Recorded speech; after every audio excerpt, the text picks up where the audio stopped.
Bonjour, voici un nouveau cours sur l'imagerie digestive qui va concerner cette fois-ci l'abdomen aigu.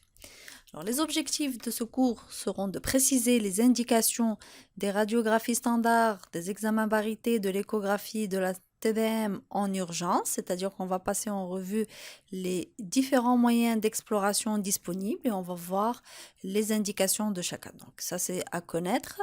Deuxièmement, il faudra reconnaître les incidences radiologiques de base en urgence. Quelles sont les incidences à réaliser?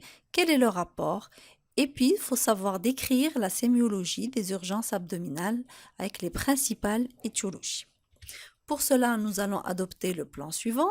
Donc, après l'introduction, on va voir les moyens d'exploration existants, puis les différentes pathologies. On commencera par les épanchements intrapéritonéaux, qu'ils soient gazeux ou liquidiens, en voyant la sémiologie de chacun. On va voir les occlusions intestinales qui constituent un chapitre important de l'abdomen aigu, en détaillant les occlusions organiques et les occlusions fonctionnelles. Puis on passera en revue les autres causes d'abdomen aigu non traumatiques et on verra à la fin les traumatismes abdominaux. Donc, les douleurs abdominales aiguës non traumatiques constituent presque le quart des admissions d'un service d'urgence. Les causes de ces douleurs sont très variées. Les hypothèses diagnostiques sont faites à partir du siège de la douleur, de la fréquence, de l'étiologie et des différents signes associés qu'il faut rechercher. Alors la clinique, bien sûr, seule est malheureusement insuffisante parce qu'on identifie entre 25 et 50% d'erreurs sur la clinique seule, d'où l'intérêt de l'imagerie qui est indispensable pour le diagnostic positif de cet abdomen aigu et de ses différentes étiologies. Alors quels sont les moyens d'exploration qui existent? Donc on a les radiographies standards, on va voir qu'elles sont quand même utiles dans le cadre de l'urgence. Bien sûr, l'échographie qui reste un examen disponible, peu coûteux et facile à réaliser. Le scanner, les opacifications digestives, bien qu'actuellement elles trouvent de moins en moins de place dans la prise en charge de l'abdomen aigu. L'angiographie, quant à elle, bon, elle est surtout à visée thérapeutique, donc le but diagnostique reste là encore remplacé par les nouvelles techniques, notamment l'angioscanner qui est plus simple à réaliser, plus disponible et bien sûr moins invasif. Alors, nous commençons par les radiographies standards. Donc, les différents clichés qu'on peut réaliser dans le cadre de l'urgence, c'est d'abord la radiographie thoracique de face debout. Quand l'état du patient le permet, cela va nous aider à rechercher la présence d'un pneumopéritoine. On va voir ce que c'est, quelle est sa sémiologie. Va permettre de dépister une pleuropneumopathie basale, donc là encore qui peut être responsable de cette douleur et donc constituer un diagnostic différentiel. Et bien sûr, cette radiographie peut être utile comme cliché préopératoire pour les patients qui devront bénéficier d'un acte chirurgical pour leur prise en charge. Alors ça, c'était pour la radiothorax. Deuxième radiographie à réaliser dans l'urgence, c'est l'abdomen sans préparation. Alors comment on va réaliser cet examen? De différentes façons possibles. D'abord, il y a l'ASP de face debout, là encore quand l'état du patient le permet, avec un rayon horizontal qui est centré sur l'ombilic. Ce cliché va nous permettre de rechercher des niveaux hydroaériques. Deuxième cliché, patient allongé, donc en décubitus dorsal, c'est un cliché de face avec un rayon incident qui est vertical, centré sur l'ombilic. Cela va permettre d'étudier la répartition des anses digestives et le plissement de leur muqueuse. Troisième type d'incidence, ce sera l'incidence de face avec un patient allongé en décubitus latéral. Le rayon est horizontal, toujours centré sur l'ombilic. Ceci est un examen complémentaire qui peut nous aider pour rechercher des niveaux hydroaériques quand le patient ne peut pas se mettre debout. Donc ça, c'était pour les différentes incidences de radiographie standard. Deuxième examen disponible dans l'urgence, c'est l'échographie. Donc l'échographie, comme on le sait très bien, c'est un examen simple, reproductible, peu coûteux, mais c'est un examen qui reste opérateur dépendant. Il va nous permettre d'avoir une idée globale sur la cavité abdominale, donc en étudiant les organes pleins, le foie, la rate, les reins et le pancréas. Il va permettre également d'étudier la paroi des anses digestives à la recherche d'un épaississement, d'une invagination. Et puis, il va nous permettre également de rechercher un épanchement péritonéal qui soit liquidien pur ou hématique ou purulent. La présence de collections d'abcès intra-abdominaux, la recherche de masse abdominale et bien sûr l'étude Doppler va aider pour étudier les différents vaisseaux accessibles à cet examen échographique.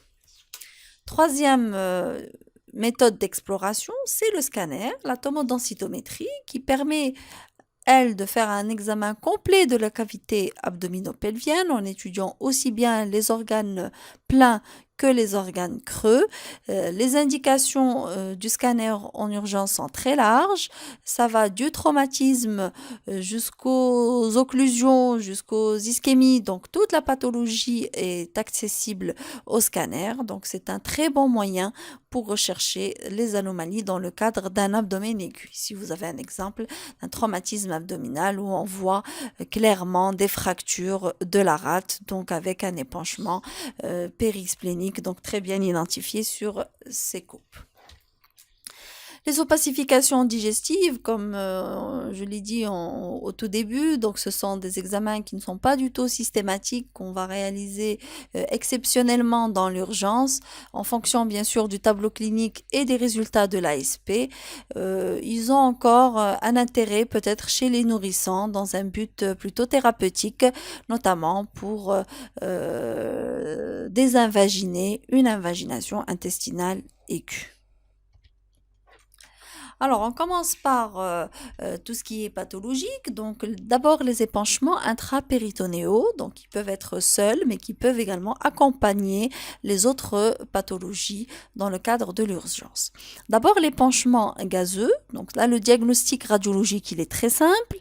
Il est fait par la recherche d'un pneumopéritoine, c'est-à-dire la présence d'air dans le péritoine, qui va le plus souvent traduire une perforation digestive, que ça soit donc un ulcère ou un diverticule ou autre. Donc, le plus fréquent, c'est les péritonites par perforation d'ulcères gastriques. Alors, sur le plan sémiologique, on va réaliser donc un examen d'ASP de face debout ou une radiographie thoracique, donc en étudiant les bases pulmonaires. Donc, on va identifier ce croissant clair sous-diaphragmatique, donc qu'il soit droit ou gauche ou bilatéral. Donc, ce croissant clair va permettre de poser le diagnostic de pneumopéritoine et donc devra faire rechercher la cause derrière. Voici donc ici un pneumopéritoine de faible abondance. Les petits pneumopéritoines sont très bien explorés par le scanner, qui peuvent parfois passer inaperçus sur la radiographie. L'échographie, il faut savoir qu'elle est très peu utile pour la recherche de ces épanchements de faible abondance. Pour les épanchements liquidiens, là, l'échographie, elle est très intéressante et d'ailleurs, elle permet de poser le diagnostic. L'ASP n'est pas du tout utile, on ne peut pas identifier l'épanchement péritonéal sur l'ASP. Alors, l'épanchement liquidien, c'est quoi? C'est la présence de liquide dans l'espace péritonéal des clives. On peut le retrouver soit au niveau de l'espace de Morisson, c'est-à-dire c'est l'espace interhépatorénal, comme c'est le cas ici. Vous voyez du liquide qui s'interpose entre le foie et le rein droit. On peut également l'objectiver au niveau du cul-de-sac de Douglas qui constitue une zone d'équilibre. Là encore, on voit que l'épanchement qui est anéchogène entoure l'utérus, comme ce qu'on peut le voir et l'identifier au niveau des gouttières paritocoliques en périhépatique ou en périsplénique. Donc cet épanchement, il peut avoir une échogénicité qui est différente en fonction de sa cause. Il peut être anéchogène, c'est-à-dire vraiment noir, comme vous le voyez ici. Il est anéchogène quand c'est un épanchement liquidien qui est pur. Il peut être le siège de fin écho à l'intérieur quand il s'agit de sang ou de pus. L'essentiel, c'est qu'il va falloir rechercher une cause à cet épanchement, donc notamment une cause inflammatoire, infectieuse ou traumatique, donc pouvant expliquer cet épanchement. Qu'en est-il pour le scanner? Donc le scanner aussi permet d'identifier l'épanchement liquidien intrapéritonéal, quelle que soit sa localisation, que ce soit en périhépatique, périsplénique, en sous-hépatique ou au niveau du morisson. Là encore, la densité du liquide peut orienter vers sa nature, c'est-à-dire si c'est une densité liquidienne pure, comme c'est le cas ici, donc il peut s'agir d'un liquide pur, ou alors la densité quand elle est élevée, ça peut s'agir soit d'un épanchement de nature hématique, de nature chileuse ou de nature purulente. Là, vous voyez que la densité elle est plus élevée sur cette image par rapport à celle-ci. Donc ça, c'était pour les épanchements. On passe au deuxième chapitre, et non pas des moindres, qui est les occlusions intestinales. Donc qu'est-ce que c'est qu'une occlusion intestinale? C'est l'interruption du transit intestinal liée à une anomalie soit de la paroi du tube digestif, soit de son contenu ou de son environnement par une compression extrinsèque. Les occlusions intestinales constituent à peu près 10% des abdomens aigus. Le diagnostic, il est clinique. Donc, il faudra rechercher dans les antécédents la notion de chirurgie ou de néoplasie chez le patient. L'interrogatoire permettra de rechercher les trois signes euh, permettant de poser le diagnostic de l'occlusion, c'est-à-dire la douleur abdominale et la distension abdominale, les vomissements et l'arrêt des matières et des gaz. L'examen clinique doit être complet, notamment à la recherche d'un processus rectal. Donc le toucher rectal est indispensable, ainsi que la palpation des orifices herniaires qui peut d'ores et déjà orienter vers l'étiologie de cette occlusion. Alors, où intervient l'imagerie? L'imagerie est très intéressante et importante pour le diagnostic et l'évaluation de l'occlusion. Tout d'abord, l'ASP reste l'examen de première intention. On va le réaliser par les différentes incidences qu'on a vues au début, c'est-à-dire un ASP de face position debout, quand patient le peut, un ASP qui est centré sur ou alors un cliché thoracique centré sur les coupoles diaphragmatiques, un cliché d'ASP de face en position couchée rayon vertical ou un cliché d'ASP patient décubitus latéral avec un rayon horizontal. Donc les résultats de l'ASP, c'est de rechercher la répartition de l'air dans les anses digestives et c'est de rechercher aussi la présence d'un épanchement gazeux, donc la présence d'un pneumopéritoine. Et surtout, l'intérêt de l'ASP, c'est de rechercher les niveaux hydroaériques. Il faudra en étudier la forme, le nombre et la répartition, ce qui va bien sûr orienter vers la cause.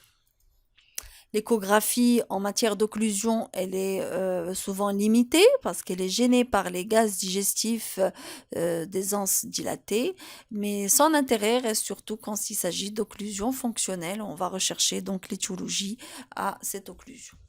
Le scanner, donc c'est un examen de choix, il va être réalisé sans et après injection de produits de contraste. Le scanner va permettre le diagnostic de mécanisme de l'occlusion, c'est-à-dire est-ce qu'il s'agit d'une occlusion organique, donc mécanique, obstructive ou par strangulation, ou alors est-ce qu'il s'agit d'un mécanisme fonctionnel, donc paralytique, dont on verra les détails plus tard. Le scanner permettra aussi de faire le diagnostic topographique de l'occlusion. Est-ce que c'est une occlusion du grêle? Est-ce que c'est une occlusion du côlon? Et bien sûr, l'étiologie va en découler. L'étiologie sera également identifiable sur le scanner. Et puis surtout, le scanner permettra, dans le cadre des occlusions, de faire le diagnostic des complications et de gravité, donc chose très importante dans la prise en charge des occlusions intestinales. Voici des exemples de mécanismes des occlusions. Comme on a dit, il peut s'agir d'occlusions organiques ou fonctionnelles. S'il s'agit d'une occlusion organique, on peut avoir soit un mécanisme d'obstruction luminale, soit un mécanisme de strangulation. Alors l'obstruction, ça se concerne essentiellement les tumeurs ou les corps étrangers qui vont obstruer la lumière, donc il y aura une occlusion derrière. La strangulation, c'est une urgence vitale qu'il faut éliminer vu la gravité qui peut en découler. Généralement, c'est l'occlusion par volvulus, notamment sur le côlon, ou les brides quand il s'agit d'une occlusion du grêle. Le deuxième mécanisme possible des occlusions, c'est les occlusions fonctionnelles paralytiques, dont on verra les étiologies plus tard. Alors, concernant les occlusions organiques, donc le diagnostic positif, il est fait sur l'ASP, l'échographie, mais surtout le scanner. Alors, quel est l'intérêt? L'intérêt, c'est de visualiser la zone où on a l'obstacle et voir le retentissement en amont et en aval de l'obstacle. Alors, qu'est-ce qui se passe? Généralement, quand on a un obstacle, à la progression du transit intestinal, en amont de l'obstacle, on aura une distension hydroaérique. Il y a bien sûr l'accumulation d'air, il y a l'accumulation de liquide.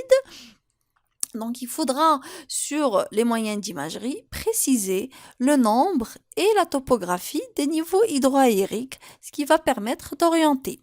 Alors, si la distension liquidienne est exclusive, c'est-à-dire on a beaucoup de liquide au sein de l'anse en amont de l'obstacle, on risque d'avoir un ASP opaque et ça peut être faussement trompeur alors qu'il s'agit véritablement d'une occlusion grave. Donc en amont, on a une distension hydroaérique. En aval de l'obstacle, on n'a pas de distension. Le tube digestif, il est collabé, il est plat.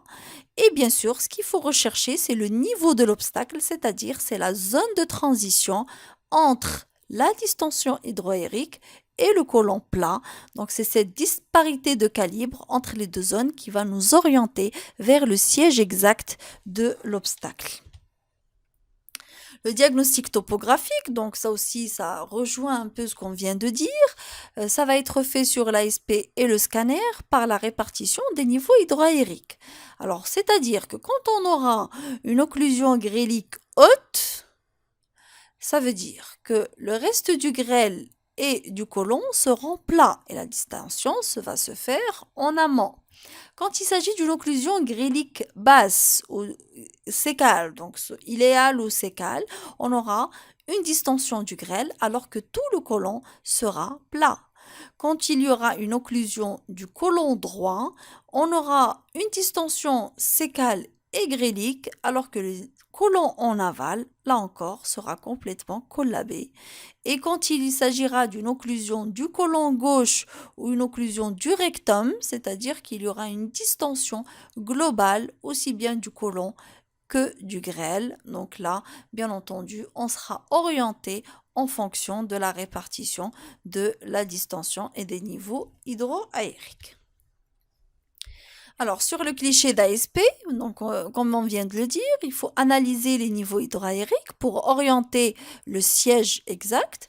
Donc, quand il s'agit d'occlusion du grêle, on va avoir des niveaux hydroaériques qui vont concerner le grêle, c'est-à-dire c'est en amont de l'obstacle. On aura des niveaux hydroaériques qui sont centraux, multiples, qui sont plus hauts que larges. Donc là, vous voyez sur le schéma de multiples niveaux hydroaériques centrés, d'accord? Donc là, ça retrace un peu le grêle. Ils sont plus larges que hauts. Et bien sûr, si on est sur le cliché couché, on va pouvoir identifier le signe qui est le plus pertinent, c'est-à-dire le plissement de la muqueuse. Et là, on va rechercher les valvules connivantes qui correspondent à des bandes radio-opaques occupant la totalité de la largeur de l'anse. Donc là aussi, centrale, ce qui va orienter vers la nature grélique de l'obstacle. Concernant l'occlusion colique, on vient de le dire, donc si par exemple c'est le côlon gauche, ça veut dire qu'on aura une distension de tout le cadre colique, ce sont des niveaux hydroaériques qui seront plutôt périphériques, en cadre, plus haut que large, et bien entendu, si on réalise le cliché couché, on va pouvoir identifier le plissement de la muqueuse avec l'identification des ostrations coliques, ce qui permettra de différencier les deux. Bien sûr, on peut avoir l'association des deux dans les occlusions basses ou graves où on aura aussi bien la distension du côlon que du grêle. Voici sur des clichés radiographiques, vous voyez ici une occlusion grélique avec des niveaux hydroaériques qui sont centraux, qui sont plus larges que hauts, et ici une occlusion colique avec des niveaux hydroaériques périphériques plus hauts que larges. Vous voyez ici les niveaux donc horizontaux qui correspondent au niveau hydroaérique. Alors, on arrive au chapitre des étiologies. On a dit que l'imagerie participait au diagnostic étiologique des occlusions, mais surtout, c'est le scanner qui permettra de faire le point. Alors, les causes des occlusions gréliques sont nombreuses, les plus fréquentes étant les occlusions sur bride. Donc là, il est très important de rechercher l'antécédent de chirurgie chez le patient. Les hernies étranglées, là aussi, l'examen systématique des orifices hernières est très important. Il ne faut pas passer à côté, sauf bien sûr pour les cas difficiles à identifier cliniquement. L'iléus biliaire, donc ça correspond à la présence de calcul qui va obstruer une anse digestive avec associé à une aérobilie, donc après le passage du calcul dans le tube digestif. Quatrième étiologie, donc il y a les invaginations intestinales aiguës. On a vu que c'était fréquent chez le nourrisson et qu'on pouvait céder des opacifications digestives pour le traitement. Il faut savoir qu'elles sont primitives chez les nourrissons, mais qu'elles sont souvent secondaires chez l'adulte. Donc quand on suspecte une invagination intestinale aiguë chez l'adulte, il faut toujours rechercher une étiologie sous-jacente. Il peut s'agir soit d'une tumeur bénigne, soit d'une adénopathie dans le cadre d'un lymphome ou autre, donc toujours s'acharner à rechercher une étiologie secondaire. Les tumeurs gréliques, là encore, qui peuvent obstruer la lumière, être responsables de l'occlusion, la carcinose péritonéale ou la maladie de Crohn qui peut être responsable d'une sténose grélique et donc d'une occlusion en amont. Quelques exemples pratiques. Donc, on a ici une occlusion intestinale grélique sur une hernie inguinale droite étranglée qui était méconnue à l'examen clinique. Donc là, vous voyez l'hernie inguinale avec épaississement digestif en sens sain et des signes donc de souffrance digestive. Remarquez ici les niveaux hydroaériques gréliques qu'on arrive à objectiver sur le scanner. Voici un autre exemple chez une jeune femme qui présentait donc un syndrome occlusif. L'échographie a objectivé déjà une invagination intestinale aiguë. Donc on a dit que chez l'adulte, il faudra rechercher une cause sous-jacente. C'était le cas chez cette patiente qui présentait un polype pédiculé avec une polypose iléale en amont. Donc on remarquait la dilatation, la distension des anses en amont de l'invagination. Vous avez ici donc l'invagination intestinale avec le polype au sein de cette invagination. Notre exemple ici, donc c'était une patiente de 70 ans qui se présentait pour un syndrome occlusif. Donc le scanner a permis d'objectiver donc un épaississement tumoral sténosant de la dernière anse iléale. L'histologie a permis de confirmer le diagnostic de carcinome endocrine. Voici une autre patiente suivie pour un adénocarcinome vésiculaire. Elle s'est présentée dans un tableau occlusif. Le scanner donc, a permis d'objectiver des niveaux hydroaériques gréliques avec un épaississement péritonéal diffus avec également un épanchement épais faisant un scalloping sur le foie, donc témoignant d'une carcinose péritonéale liée à sa tumeur vésiculaire, donc l'une des étiologies possibles de l'occlusion grélique. Donc on passe aux étiologies des occlusions coliques. Donc comme première étiologie qu'il faut retenir, et c'est la plus fréquente, c'est le cancer du côlon, quelle que soit sa localisation. Donc deuxième étiologie possible étant le volvulus du sigmoïde. Donc là le diagnostic il est purement radiologique. Il est important de connaître les signes sémiologiques du volvulus. Alors sur l'ASP, ça donne l'aspect d'image en arceau ou en grain de café du sigmoïde avec un rectum qui est généralement vide. Le lavement parité, s'il est réalisé, bien que très peu d'intérêt aujourd'hui, donnera l'image d'arrêt en bec d'oiseau et le scanner, bien sûr, permettra de confirmer le diagnostic à la recherche, bien sûr en recherchant le signe du tourbillon. D'autres étiologies possibles de l'occlusion colique, mais beaucoup plus rares, c'est le volvulus sécal. Et là, on a déjà sur l'ASP l'absence de granité sécale qui va être déplacée vers la région de l'hypochondre gauche au lieu de la fosse iliaque droite. Voici des exemples ici d'occlusion colique remarquée sur l'ASP. Donc, vous voyez qu'il s'agit de niveau hydroaérique plus haut que large, de distribution périphérique.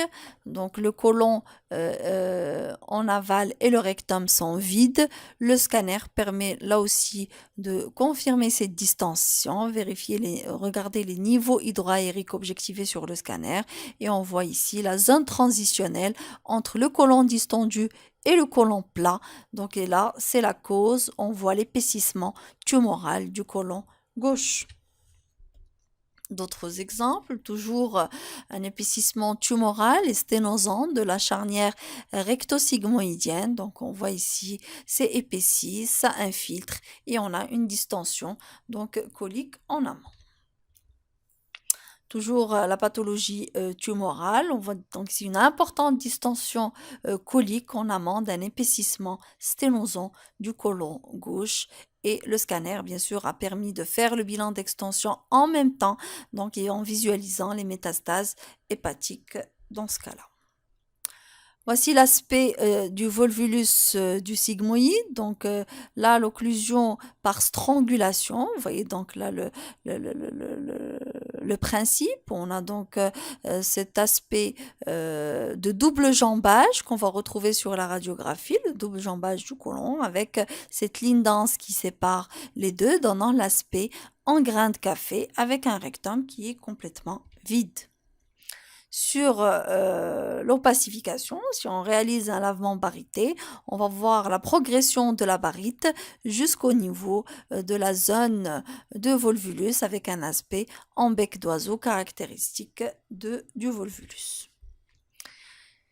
Un exemple également donc en ASP en scanner, donc on avait des niveaux hydroaériques coliques avec une image en grain de café et le diagnostic a été confirmé sur le scanner donc grâce à la visualisation du Wild sign ou l'image du tourbillon qui est agrandi ici. Vous voyez donc l'aspect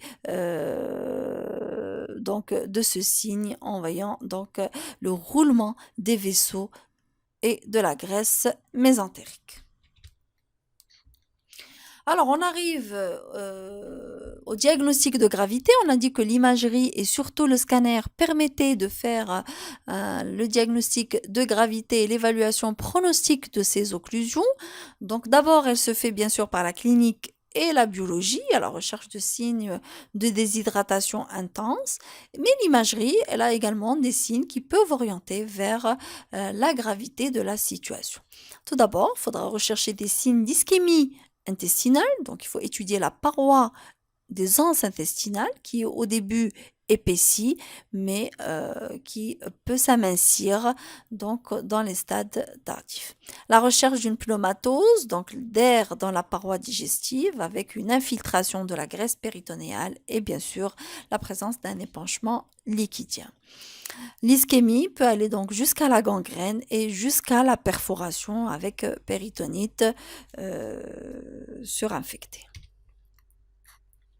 Voilà des exemples. On a donc une occlusion sur bride qui a été confirmée en péropératoire avec des signes de souffrance pariétale. Remarquez donc l'amincissement des anses digestives et surtout la présence de pneumatose au niveau de la paroi colique.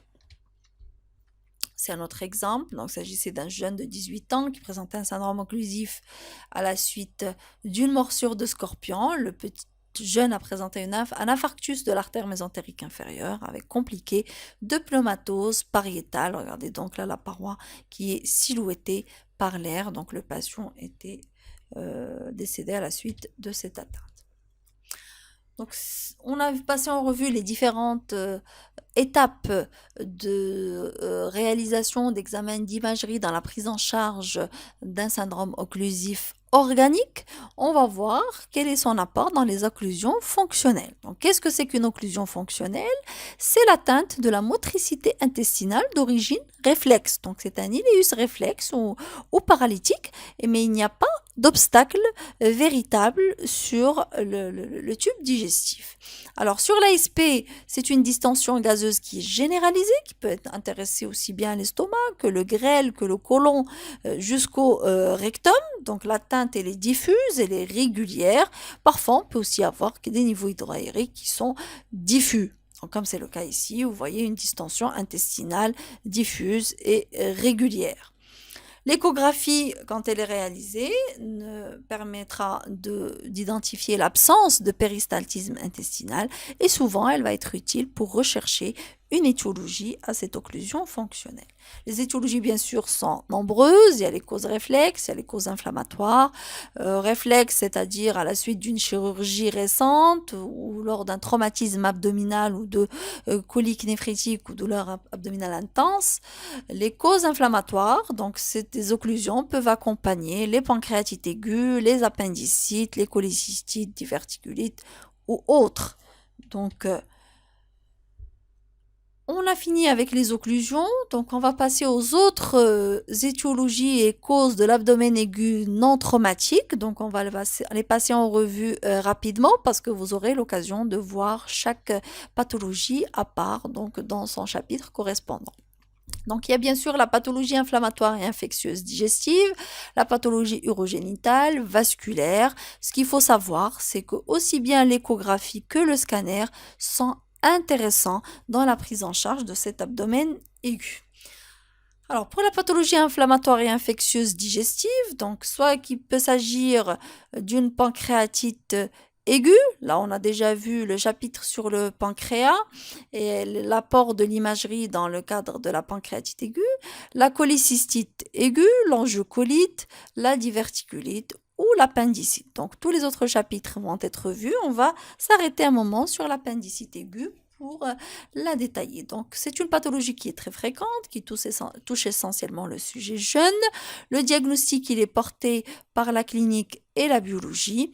Et bien sûr, l'imagerie est là pour écarter les diagnostics différentiels et pour apporter des éléments pouvant confirmer le diagnostic d'appendicite aiguë et rechercher des complications éventuelles. Donc, comment apparaît l'appendicite en échographie? Donc, on va visualiser un appendice qui est dilaté, généralement au-delà de 6 mm de diamètre, qui a une paroi épaissie, au-delà de 3 mm, non compressible avec la palpation de la sonde, et parfois on peut objectiver un stercolite, c'est-à-dire c'est une calcification hyperéchogène avec un condambre postérieur.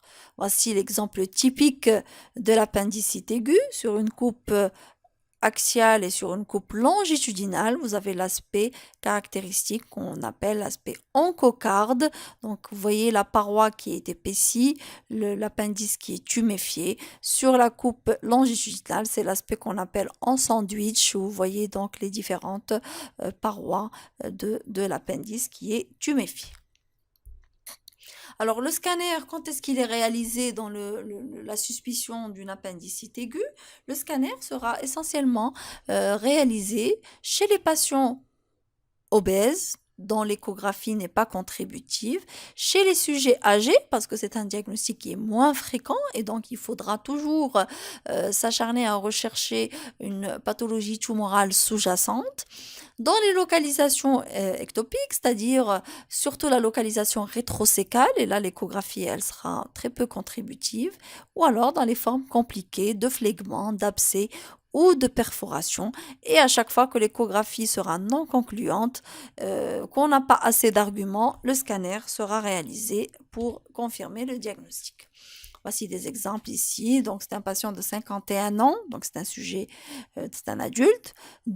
Présentait des douleurs avec une masse de la fosse iliaque droite. Donc, déjà à l'échographie, on avait un épaississement appendiculaire avec une infiltration locale, une petite collection.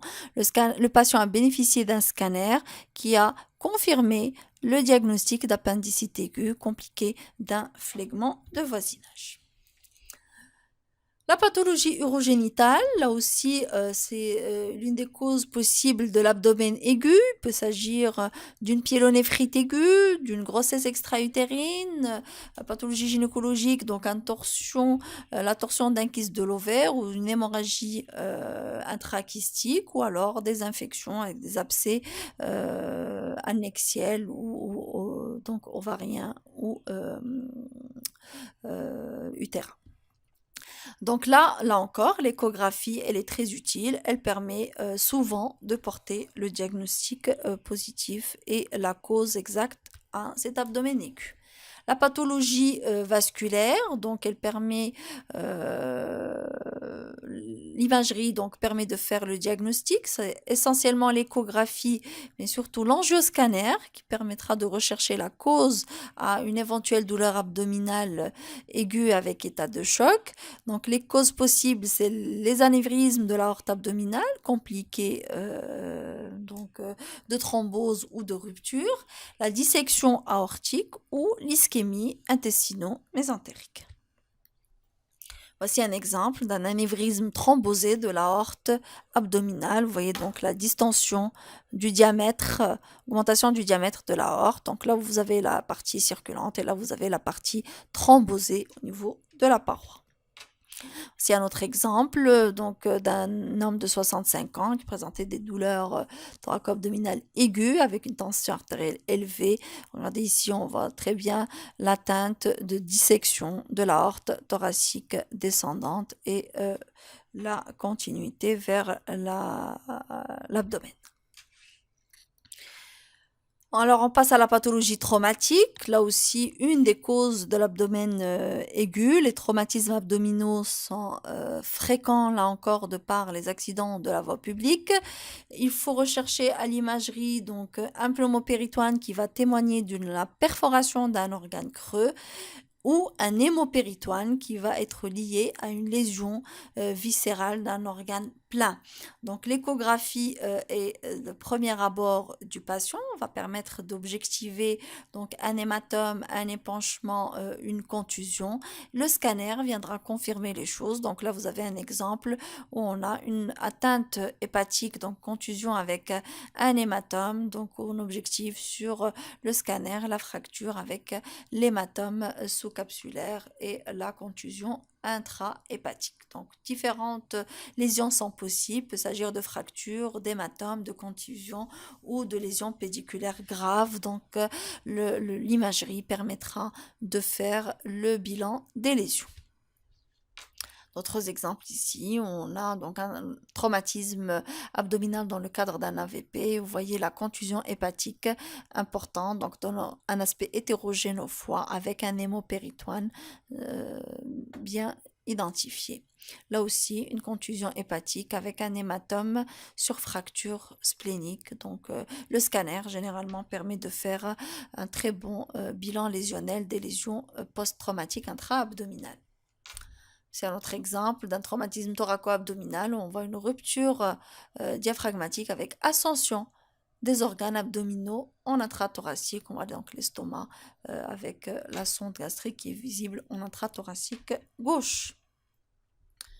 Donc voilà, pour conclure, il faut savoir que l'imagerie, elle a une place primordiale dans l'approche diagnostique d'un abdomen aigu.